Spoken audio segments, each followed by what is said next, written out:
Doctor Yunus সরকার তা আসলে আদৌ তার রূপ কি আমরা এখনো বলতে পারি না। সে ভিন্ন রূপে এই বাংলাদেশকে শোষণ করছে আমার মনে হচ্ছে। ডক্টর ইউনূস সরকার আমরা বিপ্লবের মাধ্যমে তাকে আমরা ক্ষমতায় বসিয়েছি। হ্যাঁ, বিপ্লবী সরকার আমরা আশা করেছিলাম, কিন্তু বিপ্লবের কোনো কাজ করে নাই। এই ইউনূস সরকার বিপ্লবীদের সাথে বেমানি করেছে। আমার মনে হচ্ছে সে আমরা কাটের দেখি। এই ডক্টর ইউনূস সরকার আমরা কাটের দেখি, তার দ্বারা আমরা কোনো কিছু আশা করতে পারি না। টিআর টিআর বুঝি না। দেশে যদি ফেব্রুয়ারিতে নির্বাচন দিতে পারে তা আলহামদুলিল্লাহ, আমরা নির্বাচন চাই। একটা কথা আমার খুব কষ্ট লাগে, আমার নেতা নুরুল হক নূর, আমি গণ অধিকার পরিষদের দপ্তর সম্পাদক কিশোরগঞ্জ জেলার। আমার নেতা নুরুল হক নূরকে যেভাবে পিটিয়েছে আওয়ামী লীগের আমলেও সেভাবে সাহস হয় নাই।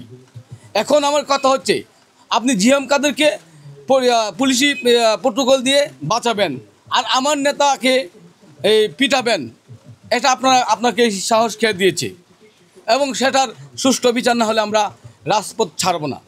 আমরা চাই নুরুল হক নূর ভাইকে যে পিটানো হয়েছে তার সুষ্ঠু তদন্ত হোক, কে কে করেছে তাদের বিচার হোক। নুরুল হক নূর ভাই সবসময় সত্যের কথা বলতো, ন্যায়ের কথা বলতো।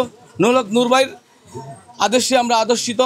এখন আমাদের কথা হলো, আমরা এই সরকারের আমলে নির্বাচন হবে কি না আদৌ আমি বিশ্বাসী না। কেননা ডক্টর ইউনূস সরকার সে এখনও তলে তলে, হ্যাঁ, কখনো জামাতের সাথে, কখনো এনসিপির সাথে, এখন বিভিন্ন দলের সাথে সে পীড়িত করছে। কে কার সাথে পীড়িত করছে এখনও সুষ্ঠুভাবে প্রমাণ হচ্ছে না। হ্যাঁ, গণ অধিকার পরিষদ একটা রাজপথ থেকে ওঠা দল। সেই দল আমরা মনে করি এই সামনে যদি নুরুল হক নূর ভাই বলেছে 300 আসনে প্রার্থী দিবে, যদি 300 আসনে প্রার্থী দেয়, আমাদের যদি জনগণ গ্রহণ করে আমরা জনগণের কাছে যাইব। আমরা যদি ভোটে নির্বাচিত হইতে পারি, আমরা জনগণের কথা বলবো। নুরুল হক নূর ভাই সবসময় জনগণের কথা বলে। তা আমরা এই বলে আমি আশাবাদী, 300 আসনে যদি আমরা প্রার্থী দেই, জনগণ যদি আমাদেরকে গ্রহণ করে, তা আমরা জয়ী হব ইনশাল্লাহ। আমরা বিপ্লব করেছি, বৈষম্য বিরোধী বিপ্লব। আমরা ছাত্রদের সাথে একত্রতা প্রকাশ করেছি। আমরা নিজে নির্যাতিত হয়েছি শুধু আমার এই দেশটাকে শান্ত শিষ্ট রাখার জন্য। ডক্টর ইউনূস সরকার তা আসলে আদৌ তার রূপ কি আমরা এখনো বলতে পারি না। সে ভিন্ন রূপে এই বাংলাদেশকে শোষণ করছে আমার মনে হচ্ছে। সে কখনো জামাতের সাথে হাত মেলাচ্ছে, কখনো এনসিপিকে হাত মেলাচ্ছে। আমি মনে করি সে আসল বৈষম্যকারী।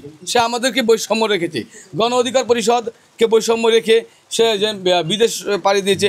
সেই জন্য আরেকটা কথা হলো, ডক্টর ইউনূস সরকার যেহেতু মির্জা ফখরুল স্যার এবং এনসিপির কিছু নেতা নিয়ে সফর করেছে, তাদেরকে নিরাপত্তা দিতে পারবে না, সে কেন সফরসঙ্গী করে? সেটা আমার তার কাছে প্রশ্ন। সে কোন কারণে তাদেরকে নিয়ে যাবে এবং তাদেরকে নিয়ে অপমানিত করা হবে? কেন তাদের উপর ডিম ছোড়া হবে? কেননা তারা তো আমাদের বাংলাদেশের একটি বিপ্লবী দল। আমরা মনে করি যারা 71-এ স্বাধীন করেছে তাদেরকে শ্রদ্ধা সবসময় করি, এবং যারা 24-এ স্বাধীনতা জন্য কাজ করেছে, যারা অনেকে শহীদ হয়েছে, তাদের আত্মার মাগফিরাত কামনা করি, এবং যারা জীবিত আছে তাদেরকে আমরা সবসময় শ্রদ্ধা করতে হবে। কেননা তাদের জন্যই আমরা 24-এর গণ অভ্যুত্থান জয় হয়েছি। কিন্তু সেই 24-এর যোদ্ধাদের উপর ডিম চড়া হয়েছে, এখনও আদৌ সুষ্ঠু বিচার করছে না। আমার মনে হচ্ছে এই ডক্টর ইউনূস সরকার আবারও আওয়ামী দূষরকে ফিরাতে চাই জাতীয় পার্টির মাধ্যমে।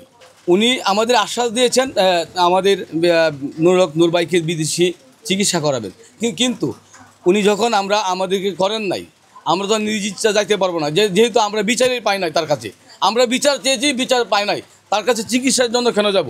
সেই জন্য আমরা নিজ খরচে আমাদের নুরুল হক নূর ভাইকে চিকিৎসা করাচ্ছি।